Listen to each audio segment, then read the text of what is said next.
Hello everyone, नमस्ते। My name is Bhavedi Patidar. आप सभी का स्वागत करता हूं कक्षा 13 के प्लेटफॉर्म पर। दोस्तों, जैसा कि आपको पता है, हम लोग फिजिक्स पढ़ रहे हैं और फिजिक्स में अभी तक जो है हमने 11th की फिजिक्स के कुछ टॉपिक्स कवर किए हैं, जिसमें बिल्कुल बेसिक हम लोगों ने यूनिट एंड मेजरमेंट के बारे में बात की थी। यूनिट्स एंड डायमेंशनल फार्मूला तो हम कवर कर चुके हैं, जो कि एक सेक्शन होता है आपका। और अब हम पढ़ने वाले हैं यहाँ पर एरर के बारे में, या मेजरमेंट का है उसको। मेजरमेंट के अंदर जो टॉपिक आता है मेनली वो आता है एरर। इससे जो क्वेश्चन है वो आपके जो स्कूल का एग्जाम है 11th का, उसमें तो पूछे ही जाते हैं, लेकिन इसके क्वेश्चन कॉम्पिटिटिव एग्जाम में भी बहुत ज़्यादा आते हैं। तो इस लेक्चर को या एरर वाले सेक्शन को मैंने दो लेक्चर्स में डिवाइड किया है।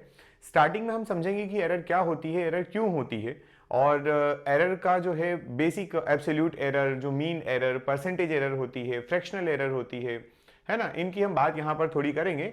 देन उसके बाद उसका न्यूमेरिकल सॉल्व करेंगे, और सेकंड वाला जो पार्ट आएगा उसमें हम लोग एरर के जो प्रीवियस ईयर क्वेश्चंस हैं, प्लस एरर में जो और अपडेटेड टाइप के जो क्वेश्चन आते हैं, जैसे कॉम्बिनेशन ऑफ एरर्स होता है। कॉम्बिनेशन ऑफ एरर का मतलब होता है त्रुटियों का संयोजन। मतलब अगर आपने अलग अलग मेजरमेंट लिए हैं और उनमें एरर्स आ रही है, और उनको अगर आपको कंबाइन करना है, कंबाइन करने से यहाँ पर मीनिंग है कि आपको एडिशन करना है, सब्सट्रैक्शन करना है, मल्टीप्लिकेशन करना है, डिवीजन करना है, तब वो एरर किस तरीके से परफॉर्म करती है, या एरर का हमारे कैलकुलेशन में क्या इफेक्ट पड़ेगा, कितनी एरर आएगी, वो सारा कैलकुलेट करना हम सेकेंड लेक्चर में देखेंगे। क्लियर है? तो ये दो पार्ट में होने वाला है। पहला पार्ट हमारा स्ट्रेट फॉरवर्ड, मैंने यहाँ पर टॉपिक आपके लिए लिए हुए हैं कि हम लोग इस वाले स्पेसिफिक जो वीडियो लेक्चर है ये वाला, इसमें हम पढ़ेंगे एरर इन मेजरमेंट। ठीक है, एरर इन मेजरमेंट, जो हम लोग मेजरमेंट करते हैं, मापन करते हैं, उसमें जो त्रुटियां हो जाती हैं, उन एरर्स की यहाँ पर बात करने वाले हैं। टॉपिक की बात करें, इसमें कौन कौन से टॉपिक इंक्लूड किए हुए हैं, तो ये आपके पास टॉपिक्स हैं। जैसे हम यहाँ पर बिल्कुल बेसिक से चलेंगे कि व्हाट इज मेजरमेंट, देन हम पढ़ेंगे व्हाट इज एरर, है ना, मेजरमेंट के बाद व्हाट इज एरर, फिर हम देखेंगे टाइप्स ऑफ एरर। ठीक है, और उसके बाद ये एब्सोल्यूट, मीन, परसेंटेज एरर, और इस पे बेस्ड जो है न्यूमेरिकल होगा। क्लियर है? तो स्टार्ट करते हैं ज्यादा टाइम ना वेस्ट करते हुए। सबसे पहले हम लोग बेसिक देखते हैं। हमारे पास पहला पॉइंट कि व्हाट इज मेजरमेंट। मेजरमेंट या मापन आप किसे कहते हैं। ठीक है, तो अब जैसे हम लोग क्या, मैंने आपसे एक बिल्कुल बेसिक क्वेश्चन जो जनरली मैं अक्सर पूछता हूं, उस तरीके से मैं क्वेश्चन पूछता हूं कि आप अभी अपने मन में ही ये चीज करिएगा कि आप जो है आपका, या तो ये कह लें कि आप जहां पर अभी बैठे हैं वहां से दिल्ली कितनी दूर है ना, आप जहां पर अभी बैठे हैं वहां से दिल्ली कितनी दूर है, ये कर लीजिए। या फिर आप कोई एक प्लेस आपको जो अच्छा लगता है, मंदिर हो या फिर आप अपना मामा घर हो, कहीं का भी कोई एक प्लेस और लोकेट करिए, अपने दिमाग में इमेजिन करिए, और सोचिए कि वहां से, जहां पर आप बैठे हैं, वहां से जो आपने अभी इमेजिन किया है उसकी डिस्टेंस कितनी है। ठीक है, तो आप क्या सोचेंगे, आप कहेंगे कि यार approx 100 kilometres, approx 500 kilometres, 5 kilometres, ये आपके कुछ कैलकुलेशन होंगे, आपके दिमाग में ये बात आएगी कि इतने किलोमीटर दूर है। ठीक है, तो अब ये क्या हुआ, ये जो आपने सोचा, इमेजिन किया अभी, ये 5 किलोमीटर या 100 या 500 किलोमीटर, ये आपने कैसे बताया? ये आपने बताया डिस्टेंस को। कैसे बताया उसकी बात करें तो आपने बताया कि 1 metre, then 1 metre, then 1 metre, ऐसे करते करते हम लोगों ने अगर 1000 मीटर काउंट किया तो वो आपका 1 किलोमीटर बना, और 1 किलोमीटर 1 किलोमीटर काउंट किया आपने तो वो आपका जो 500 या 100 जो भी किलोमीटर है वो आ गया। तो एक्चुअल में जो आप 500 बोलते हैं, 100 किलोमीटर्स बोलते हैं, जो भी ये यूनिट्स बताते हैं, इनको मेजर करने के लिए आपको एक स्टैंडर्ड क्वांटिटी की रिक्वायरमेंट होती है, या एक स्टैंडर्ड की रिक्वायरमेंट होती है। स्टैंडर्ड किसे कहते हैं? स्टैंडर्ड कहते हैं हम लोग एक मानक को। अब ये कैसे आता है, ये मैंने ऑलरेडी आपको प्रीवियस लेक्चर में समझाया है, जिसमें हमने बताया कि अगर हम लेंथ की बात करें तो 1 मीटर कैसे आया, अगर हम टाइम की बात करें तो 1 सेकेंड कैसे आया, अगर हम टेम्परेचर की बात करते हैं तो 1 डिग्री सेल्सियस कैसे बना, या 1 केल्विन कैसे बना। तो हम लोग ये पढ़ चुके हैं ये लोग, लेकिन अब जो हम पढ़ रहे हैं उसमें हम लोग बात करने वाले हैं मेजरमेंट की। तो मेजरमेंट एक प्रोसेस है, और वो प्रोसेस भी कंपैरिजन की प्रोसेस है। किसकी प्रोसेस है? कंपैरिजन की। फॉर एग्जांपल, मैं बात करता हूं, आपको ये वाला कॉर्नर दिखाई दे रहा है और बोर्ड का ये वाला कॉर्नर दिखाई दे रहा है।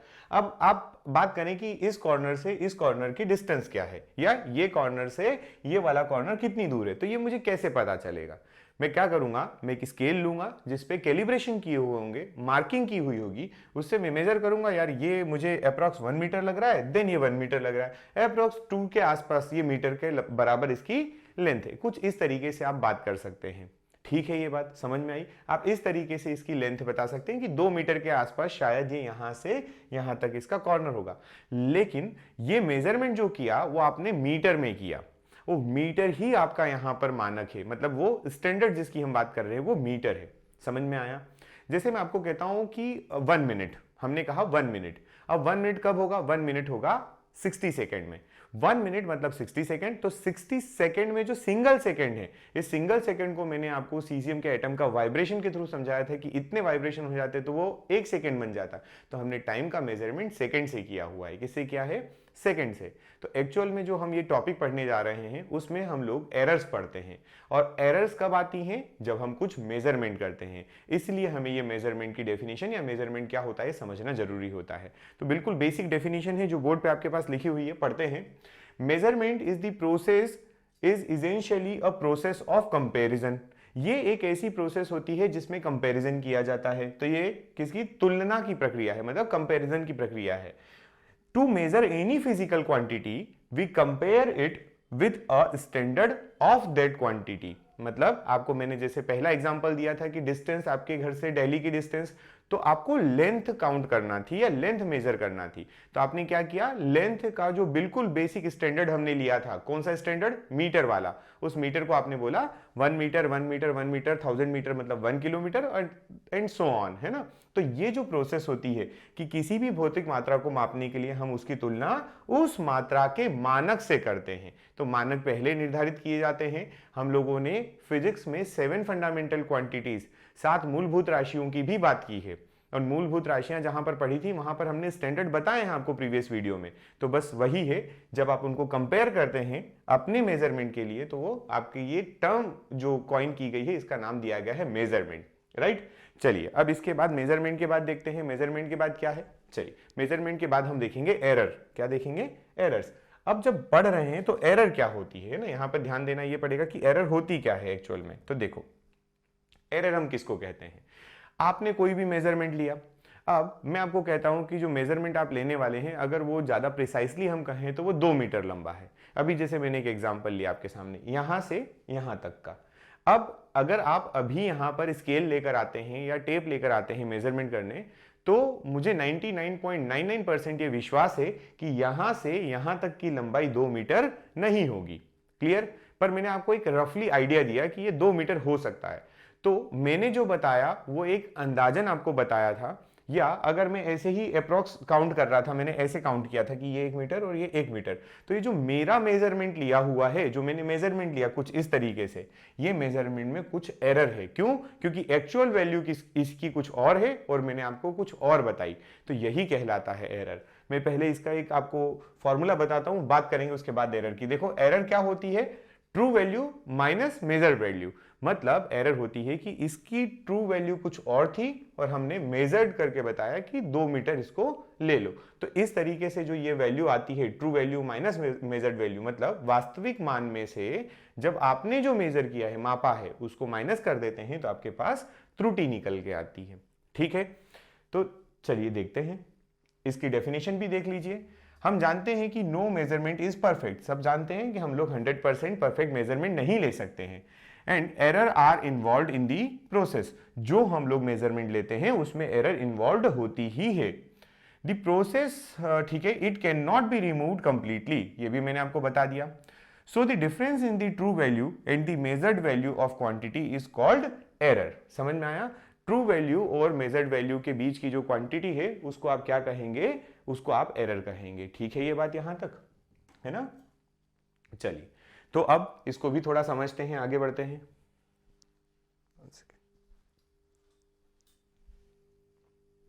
ये एक फॉर्मूला है, बिल्कुल आपको उसको ध्यान रखना ही है। जैसे मैं अभी आप इसको एग्जांपल के थ्रू समझा देता हूं। मान लीजिए कि मैं आपको एग्जैक्ट वैल्यू ही बता देता हूं ताकि आपको थोड़ा अच्छा फील हो कि जो हम पढ़ रहे हैं उसमें हमें वैल्यूज एग्जैक्ट मिली है। एक मैं एरो बना रहा हूं आप लोगों के लिए, ठीक है। ये एरो मैंने जो ड्रॉ किया है, ये ड्रॉ किया है कहां से कहां तक का? तो ये ड्रॉ हुआ है आपका बोर्ड पर,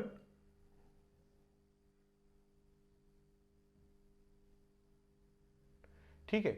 मैंने इसको डायगनली मतलब आपका विकर्ण के रूप से इसको यहां पर बना दिया, ये विकर्ण बनाया। रेड कलर की जो लाइन है आपकी ये क्या है, इस बोर्ड पर विकर्ण है। और आप देखेंगे मतलब एक्चुअल में जो हमें ये बोर्ड का जो मेजरमेंट दिया गया है, जो कंपनी ने बताया, वो बताया कि ये 75 इंच का बोर्ड है। कितने का है, 75 इंच का। किसी भी डिवाइस की, किसी भी इलेक्ट्रॉनिक डिवाइस की जो स्क्रीन का साइज होता है वो हमेशा याद रखिएगा डायगोनली मापा जाता है। कैसे क्या करते हैं आप, ऐसे विकर्ण के रूप में, है ना। जैसे मैं आपको एग्जांपल देता हूं, हमारे पास फोन है, ठीक, ये फोन है। अब इस फोन की जो है, आपसे कोई कहे कि ये फोन का जो स्क्रीन साइज है वो 6.2 इंच है। कितना है, 6.2 इंच फॉर एग्जांपल। तो आप जब इसको 6.2 इंच मेजर करेंगे तो आप ऐसा मेजरमेंट नहीं लेंगे, यहां से यहां तक का मेजरमेंट नहीं लेते, ना ही ये वाला मेजरमेंट होता। किसी भी इलेक्ट्रॉनिक डिवाइस के जो मेजरमेंट होते हैं वो हमेशा डायगोनली लिए जाते हैं। डायगोनली मतलब उसके विकर्ण में, मतलब इसका मेजरमेंट आप यहां से, मतलब इस कॉर्नर से लगाकर इस कॉर्नर तक करेंगे, ठीक है, यहां से लगाकर यहां तक या यहां से लगाकर यहां तक, तब जाकर इसकी सही स्क्रीन साइज आती है। क्लियर। तो अगर अभी हम अपने डिजिटल बोर्ड की बात करते हैं तो डिजिटल बोर्ड पे जो है वो मैंने एक डायगोनल ड्रॉ किया है, उसको हमने कहा ये 75 इंच है। कितना है, 75 इंच। अब ये 75 इंच जो है ये इसकी ट्रू वैल्यू है। इसकी क्या है, ये ट्रू वैल्यू। हमने इसको ट्रू वैल्यू क्यों माना, ये भी मैं आपको बता देता हूं। हमने इसको ट्रू वैल्यू इसलिए माना, वास्तविक मान इसलिए माना, क्योंकि कंपनी ने हमें ये बताया है कि ये 75 इंच का है। अब मैंने आपको क्या कहा कि आप इसका एक काम करिए, देखिए क्या ये 75 इंच का है। तो मैंने आपको यहाँ पर एक डिवाइस दिया, डिवाइस बोल लीजिए या इंस्ट्रूमेंट बोल लीजिए। एग्जाम्पल के लिए मान लीजिए हमने अभी मेरे पास जो सामने मुझे दिख रही है वो छोटी स्केल है, ये वाली, ठीक है, ये स्केल है हमारे पास। इस स्केल में जो मार्किंग की हुई है वो 1 to 6 इंच की हुई है। कितने की, 1 to 6 इंच। अब मैं क्या करूंगा, मैं इसको मेजर करूंगा, 1 2 3 4 5, इस तरीके से मैं इसको मेजर करूंगा। और फिर मैं जब मेजर करके आपको वैल्यू बताऊंगा तो वैल्यू जो आएगी वो एग्जैक्ट 75 इंच नहीं आएगी। देखिए अभी ये जो एग्जांपल चल रहा है ये बहुत बेसिक एग्जांपल चल रहा है, जो चीजें मेरे सामने आ रही है मैं उन्हीं का एग्जांपल ले रहा हूं। लेकिन इसको आप मेजर करने के लिए और भी कुछ डिवाइसेस, टेप वगैरह जो होती है, सिंगल लेंथ वाली जो टेप आती है उसको भी आप यूज कर सकते हैं, ठीक है। पर आप ये पाएंगे कि इसकी आपको जो लेंथ है या डायगोनल की जो लेंथ है वो 75 इंच नहीं मिलेगी। तो कितनी मिली, मान लीजिए आपको ये 74.8 इंच मिली। कितनी मिली, 74.8 इंचेस, ठीक है।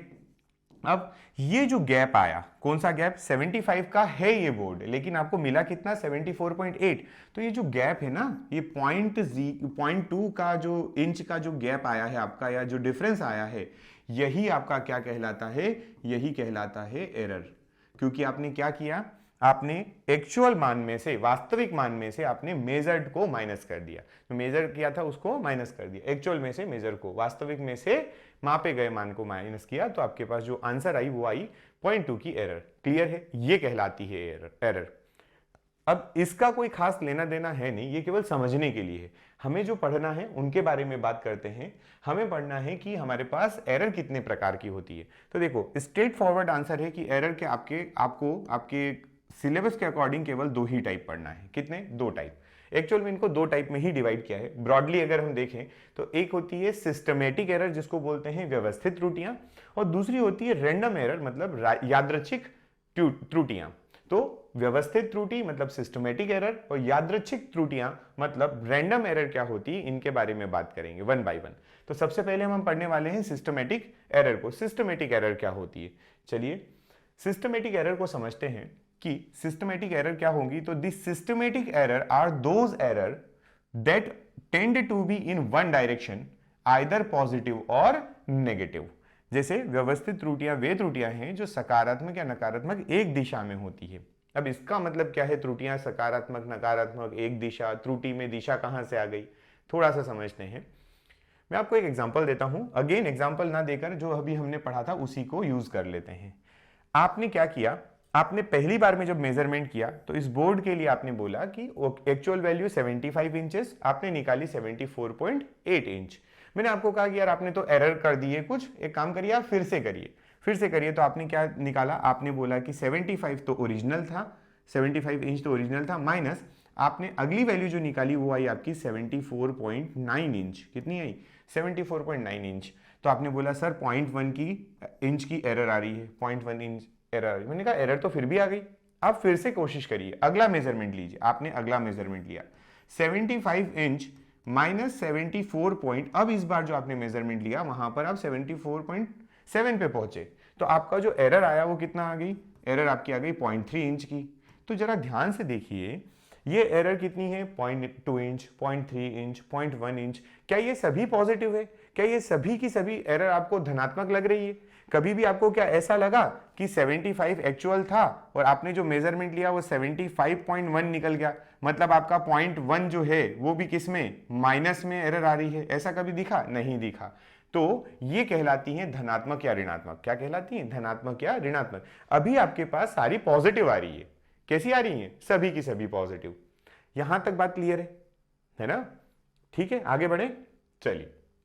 तो इसकी बात कर रहे थे, ये कहलाती हैं आपकी सिस्टमेटिक एरर, क्या कहलाती हैं, सिस्टमेटिक एरर। लेकिन इससे ही काम नहीं बनेगा, सिस्टमेटिक एरर इतना पढ़ लेने से काम नहीं होगा, इसको थोड़ा सा डिटेल करना पड़ेगा। तो अब हमारे पास सिस्टमेटिक एरर के भी कुछ अपने पास सोर्सेस हैं। सोर्सेस मतलब एक्चुअल में अगर आप सिस्टमेटिक एरर पढ़ रहे हो तो सिस्टमेटिक एरर जनरेट कहां से होती है, कहां से आ जाती है सिस्टमेटिक एरर, तो उसके बारे में पढ़ेंगे, राइट। चलिए देखते हैं। अब पहले नंबर पे लिखा है इंस्ट्रूमेंटल एरर, क्या लिखा है, इंस्ट्रूमेंटल एरर। इंस्ट्रूमेंटल एरर क्या होता है वो भी देखेंगे, आगे पूरा डिटेल करेंगे। फिर लिखा है इम्परफेक्शन इन एक्सपेरिमेंटल टेक्निक, ये क्या होता है, पर्सनल एरर क्या होती है, और एक्सटर्नल कॉजेस की वजह से एरर क्या होती है। ये चार, पहली बात तो आपको ये याद रखना है कि ये चार सिस्टमेटिक एरर के सोर्सेस है, यहां से सिस्टमेटिक एरर जनरेट होती है, बनती है। इनके एग्जाम्पल अगर हम देखें या इनको समझें डिटेल में तो वो समझते हैं। सबसे पहले हमने देखा था इंस्ट्रूमेंटल एरर, कौन सी देखी थी आपने, इंस्ट्रूमेंटल एरर। अब इंस्ट्रूमेंटल एरर क्या होती है, सिंपल सी बात है कि अगर आपने जो इंस्ट्रूमेंट यूज किया है मेजरमेंट के लिए, अगर उस इंस्ट्रूमेंट में ही एरर है, जैसे मैंने आपको भी एग्जांपल जो दिया था स्केल का, किसका एग्जांपल दिया था, स्केल का एग्जांपल दिया था। स्केल में मान लीजिए जो मार्किंग की हुई है फ्रॉम 1 to 6 इंच, अगर इसमें ही कुछ एरर आ जाए कि ये 6 इंच नहीं था, एक्चुअल में 6 इंच तो इतना ही हो जाता, ये जो बनाया ये एक्स्ट्रा बना दिया इन्होंने, ये वाला पार्ट 6 इंच केवल इतना था, ये वाला पार्ट एक्स्ट्रा हो गया, ये वाला, है ना। तो इसका मतलब इस इंस्ट्रूमेंट में एरर है, और जब जब मैं इससे मेजरमेंट लूंगा तो हर बार वो एरर सामने आएगी। इसका ये होती है आपकी सिस्टमेटिक एरर, हर बार एरर दिखाएगा, ठीक है। तो instrumental error due to imperfect design और मैन्युफैक्चरिंग और calibration of the measuring instrument, बनाया तब गलत डिजाइन कर दिया, इसको जब ये मार्किंग की, कैलिब्रेशन की, तब इसको गलत कर दिया, तो ऐसी एरर जो होती है वो कहलाती है आपकी इंस्ट्रूमेंटल एरर। क्या कहलाती है ये, इंस्ट्रूमेंटल एरर। क्लियर है यहां तक, है ना, ये इंस्ट्रूमेंटल एरर हो गई एक, ठीक। उसके बाद बात करें तो दूसरी होती है इम्परफेक्शन इन एक्सपेरिमेंटल टेक्निक और प्रोसीजर। मतलब इसको समझते हैं कि जैसे मान लीजिए इंस्ट्रूमेंट की एरर नहीं है, लेकिन जो व्यक्ति इस इंस्ट्रूमेंट को यूज कर रहा है वो इसको यूज करना नहीं जानता है, उसके पास इतना एक्सपीरियंस, इतना अनुभव नहीं है कि इस इंस्ट्रूमेंट को कैसे यूज किया जाए, ठीक है। तो उसको हम बोल देते हैं इम्परफेक्शन एक्सपेरिमेंटल टेक्निक या प्रोसीजर, जिस प्रोसीजर को वो फॉलो करके यूज कर रहा है। इसका एक बहुत प्यारा एग्जाम्पल है, मैं आपको बताता हूं। आप डॉक्टर्स के पास जाते हैं, जो बीमार होते हैं, मान लीजिए आपको फीवर आया, डॉक्टर के पास गए। डॉक्टर के पास जब जाते हैं आप तो डॉक्टर चेक करते हुए जो अपना थर्मोमीटर होता है, आइदर वो आपको टंग के पास में यहाँ रखेगा या फिर वो आर्म पीट में रख देता है डॉक्टर, और आपको बोलता है होल्ड फॉर अ मिनट, है ना। आप उसको पकड़ के रखते हैं, थोड़ी देर बाद डॉक्टर चेक करता है कि how much temperature you have, कितना टेम्परेचर है आपका, है ना, how much temperature you have. तो उसके बाद अब ये बात बताइए, जो उसने आर्मपीट में आपका थर्मोमीटर यूज किया था, क्या अंडर आर्म जब उसने थर्मोमीटर यूज किया, क्या आपके अंडर आर्म का टेम्परेचर आपकी बॉडी का टेम्परेचर बराबर था? नहीं, बराबर तो नहीं था, पर डॉक्टर आपकी बॉडी के टेम्परेचर के अप्रॉक्स केवल पहुंचना चाहता था, इसलिए उसने अंडर आर्म आपका थर्मोमीटर यूज कर लिया।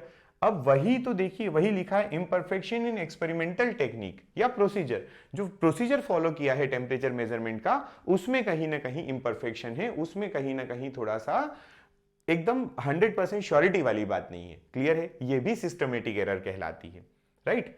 आगे बढ़ते हैं, नेक्स्ट एरर देखते हैं। अगली एरर हमारी कौन सी है, तो वो है पर्सनल एरर। पर्सनल एरर कौन सी होगी, अब ये देख लेते हैं पर्सनल एरर किसको कहते हैं। तो पर्सनल एरर होती है the errors arises due to inexperience of the observer, है ना, लैक, ये लैक नहीं लिखा है, ये लैक लिखा है, lack of proper setting of apparatus and taking observations without observing proper precautions. आप जब मेजरमेंट लेने लगे तो आपने जो बेसिक प्रिकॉशंस लेना थे वो नहीं लिए, आप उतने एक्सपीरियंस्ड नहीं है, है ना। ये सारी चीजें आपने जहां पे सेटअप लगाया वो सेटअप जो है वो जो है उसमें इंडिकेशन बराबर नहीं किया। जैसे मैं आपको भी एक एग्जांपल दूं जो मैं शो नहीं कर पाऊंगा, लेकिन मेरे सामने ट्राइपॉड है जिस पे ये आप ये कैमरा जो है ये हमने बनाया लगाया हुआ है। अब एक ट्राइपॉड में ना क्या होता है, एक पीछे सेंसर दिया हुआ है, उस सेंसर में एक बबल होता है, ठीक। वो बबल आप इंडिकेट करता है कि ये ट्राइपॉड जो है वो बिल्कुल एग्जैक्ट सही रखा हुआ है या नहीं रखा हुआ है। तो अगर वो कोई बबल देखकर अगर इसको सेट करेगा तो वो पूरा जो अपना ये स्टैंड है और कैमरा जो है वो बिल्कुल प्रॉपरली फिट कर सकेगा। लेकिन अगर कोई व्यक्ति उस बबल को ध्यान नहीं देगा, उस सेंसर को ध्यान नहीं देगा, तो ये कैमरा या तो टिल्ट होगा इस साइड या टिल्ट होगा उस साइड, ठीक है। तो ऐसी एरर जहां पर इन चीजों का ध्यान नहीं दिया जाता है वो कहलाती है पर्सनल एरर। क्या कहलाती है? पर्सनल। मापन के समय आपने उचित सावधानियां नहीं रखी है, ठीक है। चलिए अगला देखें। अगला हमारे पास बड़ा इजी सा है ना। अगला लिखा हुआ है errors due to external causes. Errors due to external causes. अब ये क्या है? ये एरर होती है कोई बाहरी कारक की वजह से, जैसे because of various parameters such as change in temperature, pressure and volume. मतलब आपको कोई चीज, जैसे मैं अभी आपको एक एग्जांपल देता हूं, बिल्कुल बेसिक एग्जांपल है। हम लोग बोलते हैं हमारे एटमॉस्फेयर का प्रेशर जो है वो 1 बार है। कितना है? हम लोगों ने कंसीडर किया कि हमारे एटमॉस्फेयर का प्रेशर है, स्टैंडर्ड प्रेशर वो 1 बार है। लेकिन क्या आप ये जानते हैं कि ये जो 1 बार है ये एक हर जगह, हर पॉइंट पर, अर्थ के हर हिस्से में, हर जगह पर 1 बार नहीं है। ये तो एक प्लेस पे हम लोगों ने फिक्स कर लिया और उसको एक मानक स्टैंडर्ड मान लिया। अगर आप बात करें तो अभी एट प्रेजेंट जहां पर आप हैं वहां चेक करेंगे तो वो 1 बार का जो आपने स्टैंडर्ड फिक्स किया है उससे कहीं ना कहीं आपको थोड़ा सा ऊपर या थोड़ा सा नीचे प्रेशर मिलेगा, मतलब वेरिएशन मिलेगा। तो वो वेरिएशन जो होता है वो कहलाता है एक्सटर्नल कॉज की वजह से आपका एरर आई है। क्लियर ये बात? ये आपको केवल ध्यान रखना है, इनका कुछ खास काम नहीं है। हम काम तो जब न्यूमेरिकल पढ़ेंगे तब मेन आएगा, ठीक है। अभी और आगे बात करेंगे। अब हमारे पास आती है सेकेंड टाइप की एरर। एक हमने कौन सी पढ़ी? Systematic error. सिस्टमैटिक एरर कौन सी थी? जिसको आपने बोला कि ये जो है व्यवस्थित होती हैं, इनमें क्रमबद्ध होती हैं, या तो पॉजिटिव की तरफ जाती हैं या नेगेटिव की तरफ जाती है, राइट। अब आती है हमारी रैंडम एरर। रैंडम का मतलब होता है यादृच्छिक। यादृच्छिक का मतलब क्या होता है? कभी कभार या रैंडमली, मतलब ऐसे ही पता नहीं था आ जाएगी, आ गई एरर। नहीं लग रहा था कि एरर आएगी, ना भी आए, तो ऐसी चीजों को बोल देते हैं हम लोग रैंडम एरर, ठीक। एक्चुअल में रैंडम एरर ही होती है, वो आएगी ही, पर वो रैंडमली आती है, उसकी बात कर रहे हैं, समझते हैं। The random error are those errors which occur irregularly. मतलब इनका कोई पर्टिकुलर इंटरवल या पर्टिकुलर तरीका नहीं होता है, सिस्टमेटिक नहीं होती, इरेगुलर होती, कभी आएगी कभी नहीं आएगी, इस तरीके से। And random in the magnitude and direction. मतलब ये मैग्नीट्यूड में भी क्या हो सकता है? बड़ी छोटी कुछ भी आ जाएगी। जैसे 75 इंचेस का ही एग्जांपल अगर हम ले तो 75 इंच का हम लोगों ने ये बोर्ड लिया। अब उसमें से कभी आपको मेजरमेंट जो मिलेगा वो मिलेगा 74.9 इंच, तो कभी जो मेजरमेंट मिलेगा वो मिलेगा 75.2 इंच। तो ये जो एरर दिखी, और कभी आपको ये कितना मिल जाएगा? तो मिल जाएगा 75 इंच, ठीक। तो यहां पर तो कोई एरर नहीं आई, यहां पर भी एरर आई और यहां पर भी एरर आई। लेकिन एरर को अगर हम समझें तो ये जो है ये आपको पॉजिटिव एरर दे देगा। क्या दे देगा? Positive error. लेकिन ये आपको क्या दे देगा? नेगेटिव एरर दे देगा। मतलब एक्चुअल वैल्यू से भी ज्यादा वैल्यू आपकी आ रही है। तो इसलिए हम इसको कहते हैं कि ये मैग्नीट्यूड वाइज और डायरेक्शन प्लस माइनस में भी ये अलग अलग हो सकती हैं। ऐसी एरर कहलाती हैं रैंडम एरर। क्या कहलाती हैं? Random error. इन्हीं को चांस एरर भी बोला जाता है, समझते हैं। The random error are those errors which occur irregularly and random in magnitude and the direction. They are also known as chance error. ठीक है, इसका एग्जाम्पल देखते हैं। When a person repeats the observation, example तो क्या है, ये समझाना चाह रहा है कि कोई एक व्यक्ति जब बार बार रिपीट करता है अपने ऑब्जर्वेशन को, रिपीटेशन में क्या होता है? It is very evident that he may get different readings every time. एक व्यक्ति है जो क्या कर रहा है? रीडिंग्स पे रीडिंग्स ले रहा है और हर बार वो कुछ ना कुछ उसमें वेरिएशन लेकर आएगा, हर बार उसकी रीडिंग में, मेजरमेंट में कुछ वेरिएशन होगा। यही आपका कहलाता है रैंडम एरर और यादृच्छिक त्रुटि। समझ में आई इतनी बात? ठीक है, चलिए नेक्स्ट आगे आइए। अब देखिए इस रैंडम एरर के अंदर एक एरर आती है जिसको कहते हैं लीस्ट काउंट एरर। क्या कहते हैं? Least count error. Least count error क्या होती है इसको थोड़ा सा समझ लेते हैं। जैसे अभी हमने क्या कहा, मैं आपको फिर से एक एग्जांपल के थ्रू ही समझाऊंगा क्योंकि ये एग्जांपल बड़ा बेसिक भी है और आपके पास ये अवेलेबल भी है। ये है स्केल। क्या है? स्केल। नाम याद रखेंगे, लीस्ट काउंट एरर, हिंदी में इसको कहते हैं अल्पतमांक त्रुटि। क्या कहते हैं? अल्पतमांक त्रुटि। नाम याद रखें। ये स्केल है। इस स्केल पे दो कैलिब्रेशन किए हुए हैं। एक तरफ किया हुआ है इंच का और दूसरी तरफ किया हुआ है सेंटीमीटर का। ठीक है, जैसे आप समझिएगा ये वाला इंच का हो गया और ये वाला सेंटीमीटर का हो गया। अभी हम बात करें, इसमें सेंटीमीटर 15 है टोटल। कितने? 15 सेंटीमीटर। 15 सेंटीमीटर जो है तो इस स्केल से आप क्या मेजर कर सकते हैं? सेंटीमीटर मेजर कर सकते हैं। अब यहां पर जो वर्ड है वो लिखा हुआ है लीस्ट काउंट, हिंदी में लिखा है अल्पतमांक। जरा गौर से आप अपने पास की स्केल भी देख सकते हैं। 15 सेंटीमीटर तो होगा ही, लेकिन अगर मैं 1 सेंटीमीटर को देखूं, किसको? 1 सेंटीमीटर को, तो 1 सेंटीमीटर के अंदर भी 1 सेंटीमीटर के अंदर भी 10 पार्ट्स किए हुए हैं। क्या किए हुए हैं? 10 पार्ट्स किए हुए हैं।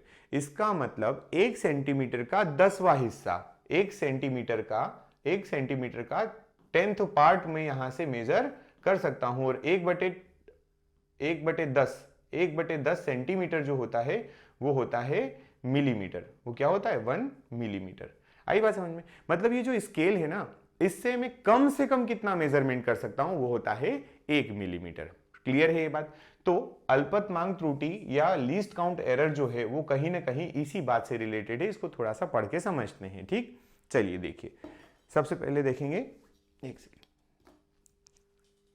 इट इज, पहले तो लीस्ट काउंट क्या है वो भी समझते हैं उसको भी। और it is included in random error. ठीक है, the smallest value that can be measured by measuring instrument is called least count of the instrument. किसी भी इंस्ट्रूमेंट से सबसे छोटा मान जो मापा जा सकता है वो कहलाता है अल्पतमांक या लीस्ट काउंट। ठीक है, लिखा है the least count error is the error associated with the resolution of the instrument. है ना, वो किससे संबंधित होती है? तो वो किसी इंस्ट्रूमेंट के रिजोल्यूशन से संबंधित होती है। ठीक है, जैसे ये आपके पास है ना, ये स्केल है ना, तो स्केल में आपका जो ये 1 सेंटीमीटर है, 1 सेंटीमीटर के अंदर जो आपने ये रिजोल्यूशन बनाए हैं एमएम के, वो कितने अच्छे हैं इस बात पे निर्भर करती है। राइट, ठीक, चलिए, तो ये बात है। अब इसको आगे समझते हैं, थोड़ा बढ़ते हैं। अल्पतमांक त्रुटि जो है आपको पता ही है। अरे यार,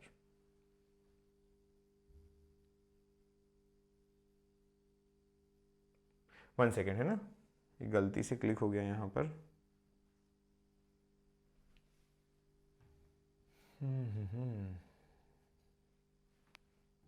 चलिए, अब हमें जो सबसे इंपॉर्टेंट पॉइंट पढ़ना है उसकी तरफ हम बढ़ने वाले हैं। सबसे इंपॉर्टेंट पॉइंट क्या है वो देख लेते हैं।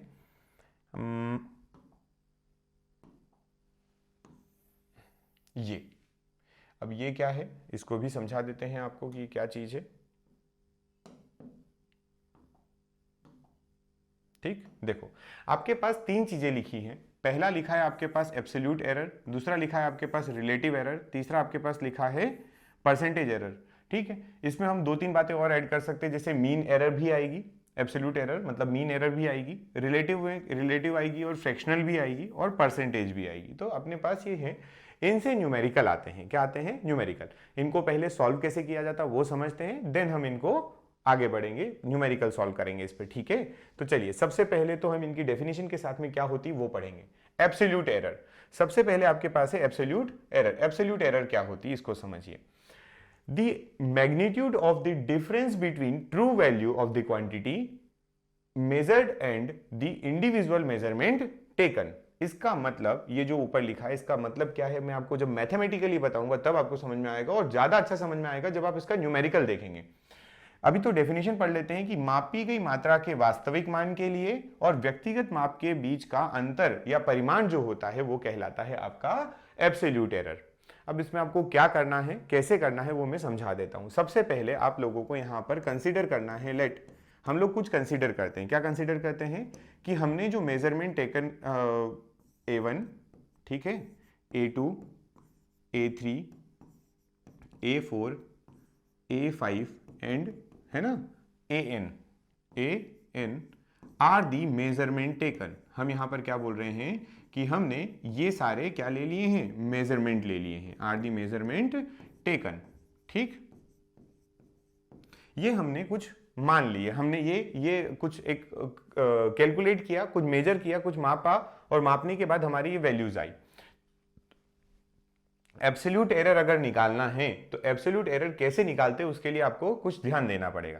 पहली स्टेप जो होगी, फर्स्ट स्टेप जो होगी, देखो स्टेप बाय स्टेप चलना, ध्यान से समझना, याद सब अच्छे से बन जाएगा, न्यूमेरिकल भी बन जाएंगे। फर्स्ट स्टेप में आप क्या करिए, औसत मान निकाल लीजिए, मीन निकाल लीजिए। किसका, ये जो आपने निकाला है। तो क्या मैं बोल रहा हूं, मैं निकालने जा रहा हूं मीन। क्या निकालने जा रहा हूं मैं, मीन। मीन मतलब औसत। मैं यहां पर निकालने जा रहा हूं इसका औसत या माध्य, औसत या माध्य। ठीक है, किसका, ये जो मेजरमेंट मैंने लिए थे इनका। कैसे होगा ये, कितना होगा, तो आप कहेंगे it is A1 plus A2 plus A3 plus A4 plus कहां तक, AN तक। ठीक, डिवाइडेड बाई n। जितने नंबर ऑफ मेजरमेंट होते हैं वही तो आप लेते हैं, ये बात आपको भी मालूम होगी। जितने नंबर ऑफ मेजरमेंट होते हैं उतने ही आप यहां से क्या ले लेते हो, वैल्यूज ले लेते हो। तो आपने ये वैल्यू निकाल ली। ठीक है, यहां तक। सबसे पहली चीज आपको इस मामले में, एब्सोल्यूट एरर के मामले में जो करना है वो क्या करना है, आपको मीन निकालना है। ठीक, अब जब आपका मीन निकल जाता है, क्या निकल जाता है, मीन निकल जाता है, तो आप क्या करेंगे, इस मीन को, पहली बात तो पहली स्टेप हो गई, अब हम दूसरी स्टेप पे बढ़ेंगे। ठीक है, सेकेंड स्टेप अगर हम देखें तो सेकेंड स्टेप में आपको क्या करना है, अब आपकी एब्सोल्यूट एरर निकलेगी। क्या निकलेगी, एब्सोल्यूट एरर। एब्सोल्यूट एरर में क्या कहा गया था कि जो ट्रू वैल्यू है, देखो बहुत सारे मेजरमेंट दिए थे तो आपने उनका सबका सम कर लिया, तो एक आपको वैल्यू मिल गई है ना। कौन सी वैल्यू मिल गई, ए मीन। इसको हम लोग AM भी लिखेंगे। क्या लिखेंगे, ऐसे शॉर्ट में AM लिख देंगे, मीन को लिख देंगे AM। ये मिला, कैसे मिला, आपने सबकी वैल्यू करी और निकाल के उसको डिवाइड कर दिया n से। अब आपको इस डेफिनेशन के अकॉर्डिंग, डेफिनेशन जो लिखी है इसके अकॉर्डिंग निकालना है मीन। क्या निकालना, एब्सोल्यूट एरर निकालना है। ठीक है, निरपेक्ष त्रुटि जिसको कहते हैं। तो निरपेक्ष त्रुटि के लिए, किसके लिए, निरपेक्ष त्रुटि के लिए, जिसको आप कहते हैं एब्सोल्यूट एरर, इस एब्सोल्यूट एरर के लिए आपको क्या करना है, समझिएगा। पहली एब्सोल्यूट एरर, एब्सोल्यूट एरर को दिखाते किससे हैं, रिप्रेजेंट किससे करते हैं, तो डेल A से। किससे रिप्रेजेंट करते हैं, डेल A, इससे इसको दर्शाया जाता है। ठीक, तो जो पहला मेजरमेंट लिया था उसके लिए आप निकालेंगे डेल A1। क्या निकालेंगे, डेल A1। डेल A1 कितना हो जाएगा, तो मीन माइनस जो आपका पहला मेजरमेंट आया। ये बात समझ में आई क्या, ये थोड़ा सा आप लोगों को कंफ्यूजिंग लग सकता है, पर ये जब न्यूमेरिकल तक जाओगे तब तक बहुत अच्छे से समझ में आ जाएगा। ये कहलाती है आपकी एब्सोल्यूट एरर। क्या कहलाती है, एब्सोल्यूट एरर। आपने पहली एब्सोल्यूट एरर निकाली, मीन निकाला था, मीन में से माइनस कर दो आप जो आपने पहले नंबर पे मेजरमेंट लिया। देन आप क्या करोगे, सेकंड वाला निकालो, डेल A2। ये कैसे निकालोगे, अगेन आप मीन में से A2 को माइनस कर दो, फिर आप क्या करोगे, A3 निकालोगे। ये आपकी एब्सोल्यूट एरर निकलती जा रही है। ठीक है, ये आपकी क्या निकलती जा रही है, एब्सोल्यूट एरर। और फिर ऐसे करते करते आप कहां पे पहुंच जाएंगे, तो आप पहुंच जाएंगे AN, है ना। 4-5 ऑब्जर्वेशन आपको दिए होंगे तो आपको वो लिखना है। ठीक है, एक्चुअल में ये जो लिखा हुआ है ना यहां पर आपके पास, ये जो लिखा हुआ है ये आपकी एब्सोल्यूट एरर है। क्या है, ये एब्सोल्यूट एरर। समझ में आ गई। अब एब्सोल्यूट एरर जो है उनको आप del A1, del A2, del A3, del AN बोल सकते हैं। क्लियर, ठीक, तो ये एक चीज हो गई। अब इसके बाद यहां पर एक चीज और आती है, और वो आती है मीन एब्सोल्यूट एरर। कौन सी आती है, मीन एब्सोल्यूट एरर।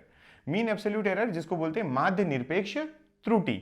अब ये माध्य निरपेक्ष त्रुटि डेफिनेशन देख लेते हैं। It is an arithmetic mean of magnitude of absolute error in all the measurement of the quantity. कुछ समझ में नहीं आया होगा, कोई बात नहीं, मैं आपको यहां पर समझाता हूं कि हम लोग मीन एब्सोल्यूट एरर जो होती है, मीन एब्सोल्यूट एरर को कैसे लिखते हैं। ठीक है, हम लोग बोलेंगे डेल A मीन। क्या बोलेंगे, del A mean, mean absolute error. ठीक है, mean absolute error, mean absolute, del क्या दिखाता है, एब्सोल्यूट। अभी हमने देखा डेल क्या दिखाता है, एब्सोल्यूट। ठीक, तो मीन एब्सोल्यूट एरर निकालना है, उसी को समझते हैं थोड़ा सा। ठीक, देखो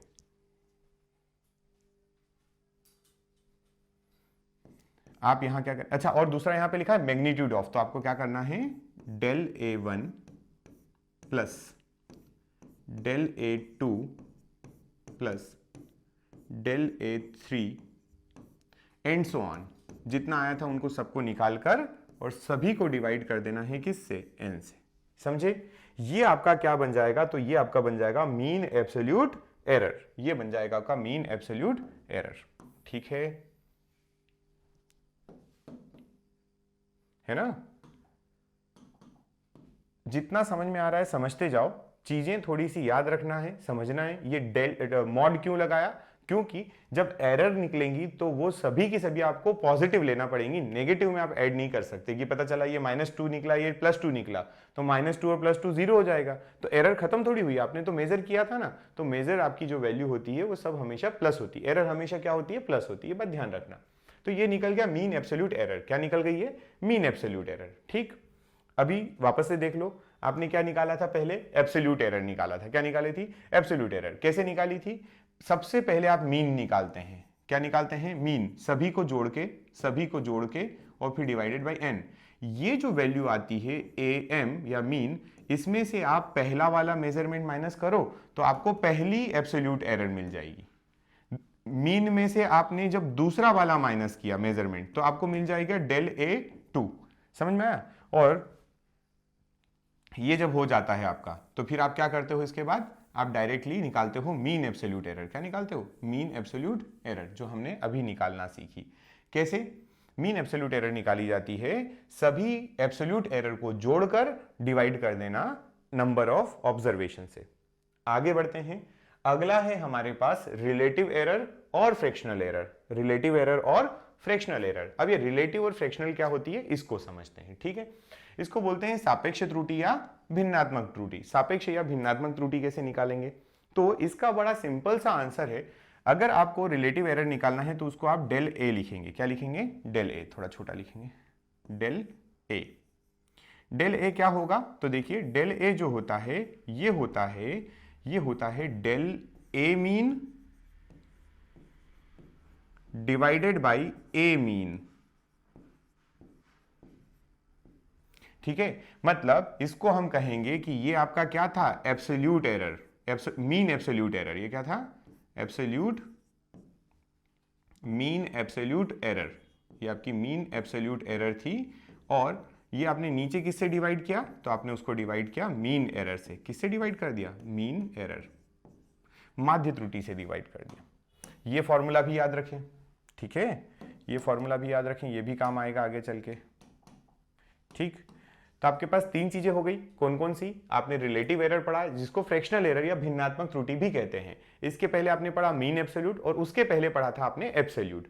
एक चीज और बची है, उसको समझते हैं, और वो है आपकी कौन सी, परसेंटेज एरर। क्या है ये, परसेंटेज एरर। परसेंटेज एरर कैसे लिखी जाती है, तो प्रतिशत त्रुटि जो होती है वो भिन्नात्मक त्रुटि या सापेक्ष त्रुटि को प्रतिशत में व्यक्त कर दो। मतलब अगर आपको परसेंटेज एरर लिखना है, क्या लिखना है, परसेंटेज एरर लिखना है, तो परसेंटेज एरर के लिए आप क्या करेंगे, जो अभी आपने निकाला del A, उसको आप किसके टर्म में लिख दें, 100% के टर्म में। ठीक है, जैसे ही आप ये करेंगे आपको अलग से नहीं करना पड़ेगा, ये बड़ी आसान है। क्या है, परसेंटेज एरर कैसे लिखोगे, परसेंटेज एरर को जो आपने अभी रिलेटिव या फ्रैक्शनल एरर पढ़ा था उसको 100% या किसी परसेंटेज के टर्म में लिख दो तो खत्म हो जाता है। क्लियर? चलिए, तो ये तो हो गई आपकी थ्योरी वाली बात कि क्वेश्चन कैसे सॉल्व किया जाए।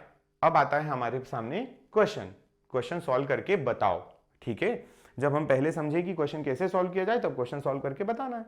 बता दें, क्वेश्चन सॉल्व करते हैं, क्या होगा क्या नहीं होगा देखते हैं इसका। देखो, पढ़ते हैं।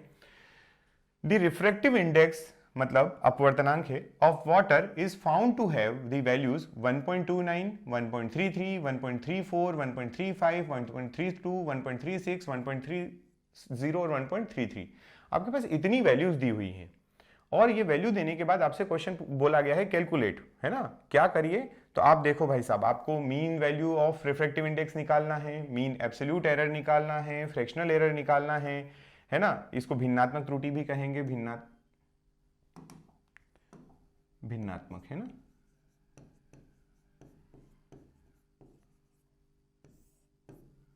ठीक, और आपको परसेंटेज एरर भी निकालना है। तो चलो मैं निकाल के बताता हूं आपको कैसे निकालेंगे, समझते हैं। ठीक, तो क्वेश्चन आपका यही है। इसको सबसे पहला पॉइंट समझ रहे हैं हम लोग सॉल्यूशन में। सबसे पहला पॉइंट आप देखेंगे, आपको निकालना है मीन वैल्यू। क्या निकालना है? Mean value.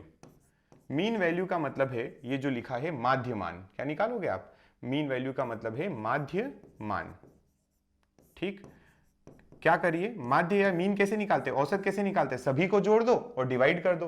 तो देखो 1.29 plus 1.33 plus 1.34 plus 1.35 plus 1.32 1.32 plus 1.36 plus 1.30 and 1.33, इन सभी को आप ऐड करो और डिवाइड कर दो जितने टोटल नंबर है, 1 2 3 4 5 6 7 8, सॉरी मैंने 6 क्यों लिख दिया, 8।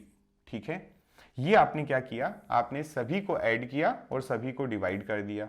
ये आपकी क्या निकल के आएगी? ये आपकी मीन आएगी। ठीक है, ये सभी आपने ऐड कर दिए। इसका मीन जब आप निकालेंगे तो आप कहेंगे ए एम। क्या कहेंगे? A M. इसका मीन निकालते हैं तो 3433 हो जाएगा, और 35 और 30 65 और 3 में करना है ना, 65 और 3 95, तो 94 को 3 से डिवाइड करोगे तो आपको अप्रॉक्स ये जो आंसर मिलेगा, ये 32 किसको 36 लिखा है ना, ये तो 36, ये भी तो ऐड होगा, 36535 और 35 105 और 135/4। ठीक है, आपको ये अप्रॉक्स जो है, ये जो आंसर इसका मिलेगा अप्रॉक्स, वो मिलेगा 1.33। कितना मिलेगा? 1.33। इन सबको आप ऐड करिए और 8 से डिवाइड कर दीजिए, आपको मिलेगा यहां से 1.33। पहली चीज आपके पास आई पहले क्वेश्चन का आंसर कि mean value of refractive index कितनी है, तो वो है 1.33। ठीक, आगे हमसे पूछा है मीन एब्सोल्यूट एरर निकालना है। क्या निकालना है? Mean absolute error. अब ये मीन एब्सोल्यूट एरर कैसे निकालते हैं, तो उसको थोड़ा सा समझना पड़ेगा आपको। ठीक है, वो समझते हैं। चलिए इसको देखो पहले तो, अब हम मीन एब्सोल्यूट एरर पढ़ के निकालते हैं। ठीक है, तो मीन एब्सोल्यूट एरर निकालने के लिए पता क्या करते हैं हम लोग? अरे यार, चलो अगले पेज पे ही कर देते हैं। मीन एब्सोल्यूट एरर, दूसरी चीज हम निकाल रहे हैं। सेकंड पॉइंट हमारा मीन एब्सोल्यूट एरर, इसको बोलते हैं माध्य निरपेक्ष त्रुटि। क्या कहेंगे? माध्य निरपेक्ष त्रुटि। ये कैसे निकालेंगे? तो क्या करना है आपको यहां से निकालना है डेल म्यू 1। रिफ्रैक्टिव इंडेक्स को म्यू से दिखाते हैं ना, आप लोग शायद 10th में ये पढ़े हैं। रिफ्रैक्टिव इंडेक्स निकालेंगे कैसे निकालेंगे? Mu M minus mu 1। चलो मैंने पीछे आपको जो ए लिख के बताया है, इसको मैं थोड़ा सा ठीक कर देता हूं। ये म्यू लिख देते हैं। क्या लिख दें? म्यू एम लिख देते हैं। अब म्यू एम कितना है? 1.33। म्यू एम कितना है? 1.33। तो हमने काम किया, सबसे पहले वैल्यू निकाली इसकी, तो ये कितनी आएगी? तो ये आएगी 1.33 माइनस कितना था पहले नंबर पे? 1.29। तो ये आपका कितना बचा? 0.6 नहीं 0.4। ठीक, उसी तरीके से आप निकालेंगे डेल म्यू 2। डेल म्यू 2 कितना होगा? तो म्यू एम माइनस म्यू 2 हो जाएगा। म्यू एम माइनस म्यू 2 करेंगे, 1 सेकेंड में ना इस क्वेश्चन को डायरेक्टली ले ही लेता हूं अपने पास से ही।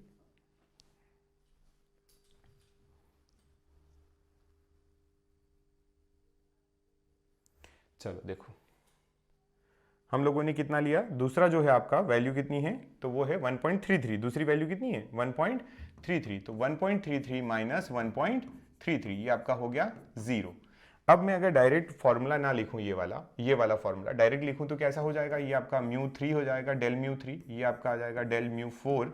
ये आ जाएगा आपका डेल म्यू 5 और डेल म्यू 6। इसको निकालते हैं, ये कितना हो जाएगा? तो 1.33, और थर्ड नंबर पे जो आपको वैल्यू दी है वो हम यहां से ले रहे हैं। थर्ड नंबर पे वैल्यू 1.34 है, 1.34। तो ये आ जाएगा माइनस ऑफ 0.1। ठीक है, नहीं ये मैंने 2-3 जगह गलती कर दी, -0104 है ना। म्यू 4 1.33 माइनस 1.33 माइनस अगली वैल्यू जो है मैं डायरेक्ट ले लेता हूं 1.35। तो ये कितना आ जाएगा? माइनस का 0.02। अगली वैल्यू निकालेंगे 1.33 1.33 माइनस वो कितनी थी 1.32 थी 1.32 करेंगे तो 0.03 आ जाएगा आपके पास, सॉरी 1 आ जाएगा। ठीक, नेक्स्ट वैल्यू देखिए 1.33, इसमें से माइनस करें आप 1.36 तो कितना हो जाएगा 0 माइनस का 0.03। नेक्स्ट है आपका म्यू 7, 8 है ना टोटल ऑब्जर्वेशन, तो अपन को कितने निकालना पड़ेंगे म्यू 8 तक निकालना पड़ेगा, जितने ऑब्जर्वेशन से उतनी वैल्यू निकलेगी। 1.33 से माइनस करेंगे माइनस 1.30 तो ये आएगा 0.03। देन आप माइनस करेंगे 1.33 में से 1.33 तो आपके पास आएगा 0। ये आपकी जो वैल्यूज हैं, ये जो वैल्यूज आई आपके पास, ये कौन सी वैल्यू आई, ये आई आपके पास मीन वैल्यू। ये कौन सी आई है, मीन वैल्यू। ठीक है, यहां तक है ना। ठीक, तो बढ़े आगे, चलिए देखिए, अरे यार, ठीक, अब आगे बढ़ते हैं। नेक्स्ट हमें क्या पूछा गया है, नेक्स्ट जो हमें चीज पूछी गई है वो निकाल लेते हैं इसमें से। अब हमें यहां पर पूछा गया था, देखिएगा, हाँ, पहली चीज हमारी आ गई, अपवर्तनांक हमने निकाल लिया है, कितना निकाला हमने 1.33। दूसरा क्या निकला, माध्य निरपेक्ष त्रुटि, माध्य निरपेक्ष हमारी आ गई। अब अगला फ्रैक्शनल है, क्या है, फ्रैक्शनल। अब ये माध्य निरपेक्ष पूछी तो ये केवल अभी ये कौन सी निकली है, ये सारी वैल्यूज जो निकली है, ये वैल्यू निकली है निरपेक्ष वाली। कैसे निकली है, निरपेक्ष। अगर आप इसको चाहें तो आप इसको केवल निरपेक्ष लिखें। अभी क्या निकला है, निरपेक्ष। ठीक है, सुनिएगा ध्यान से। अभी मुझे मीन चाहिए, मुझे क्या चाहिए, मीन। तो मैं यहां पे लिख रहा हूं mean absolute error, mean absolute error, इसको बोलते हैं माध्य निरपेक्ष त्रुटि। अब ये कैसे निकलती, तो इसको आप कहते हैं, ये आपका ये है, ठीक, ये निकालना है। ये कैसे निकलेगा, आपको पता है डेल ए मीन जो है, ठीक है, माध्य निरपेक्ष त्रुटि जो निकालना है वो कैसे निकलेगी, या इसको आप डेल ए मीन भी नहीं बोलते हैं, इसको आप बोलते हैं mu M, direct mu M, del mu M, इसको बोलेंगे डेल म्यू एम, मीन।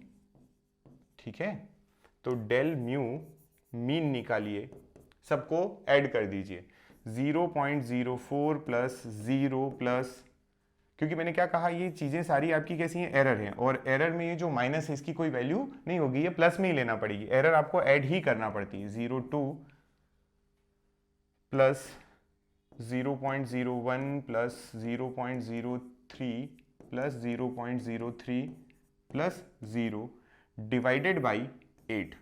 जब आप ये सब करेंगे तो आपको म्यू एम मिलेगा, और वो mu M, del mu M जो आपका टोटल फाइनल है वो आप निकालेंगे, मीन एब्सोल्यूट एरर जब आप निकालेंगे तो वो आपको मिल जाएगा 0.0175, जिसको अगर आप सार्थक अंकों में कन्वर्ट करें, क्योंकि ये दो डिजिट तक लाना है, कहां तक, डेसिमल के बाद 2 डिजिट, तो ये आपको मिल जाएगा 0.02। सिग्निफिकेंट फिगर आपने पढ़ा है, मैंने पढ़ाया आपको सिग्निफिकेंट फिगर कितना होता है, क्या होता है। तो सिग्निफिकेंट फिगर से हमारे पास जो वैल्यू आएगी वो कितनी आ जाएगी, वो ये वैल्यू आएगी। ठीक है, यहां तक ये समझे आप, है ना, इतना हो गया। अब इसके बाद आपसे अगला क्या पूछा गया था वो भी देख लेते हैं। नेक्स्ट हमसे पूछी गई थी फ्रैक्शनल और परसेंटेज, फ्रैक्शनल और परसेंटेज निकालना है। अब फ्रैक्शनल के लिए आपको क्या चाहिए, थर्ड पॉइंट हमसे पूछा गया था फ्रैक्शनल एरर।